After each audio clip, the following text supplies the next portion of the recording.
الوداع صرف ان کے لیے ہے جو آنکھوں سے پیار کرتے ہیں، کیونکہ جو دل سے پیار کرتے ہیں ان کے لیے جدائی نام کی کوئی چیز نہیں۔ تم زمین پر نہیں رہتے، تم اس پر سے گزر رہے ہو۔ درویشوں کے علاوہ دنیا کے باقی لوگ بچوں کی مانند ہیں جو کہ دنیا کے کھیل میں مگن ہیں۔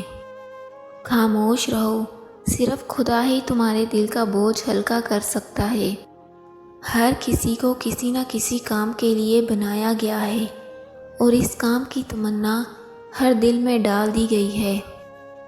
اللہ تعالیٰ جب کسی بندے سے ناراض ہوتا ہے تو اسے پاکیزہ لوگوں کی عیب جوئی میں مشغول کر دیتا ہے۔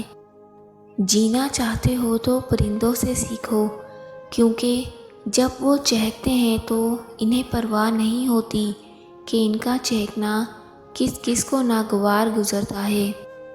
انسان کا دل اور نظر قابو میں نہ ہو تو وسوسے پیدا ہوتے ہیں۔ زندگی میں جب بھی تم تنہائی محسوس کرو تو یاد رکھو خدا نے سب کو دور کر دیا تاکہ پیچھے صرف تم اور وہ رہ جائے۔ اتنا جھوٹ نہ بولو کہ تمہارے سچ سے اعتبار اٹھ جائے۔ اپنا حق چھوڑنا بھی صدقہ ہے، خالی غصہ ذبح کر دیا کرو، یہ بھی صدقہ ہے۔ جو شخص خوشگوار زندگی بسر کرتا ہے وہ تلخ موت مرتا ہے۔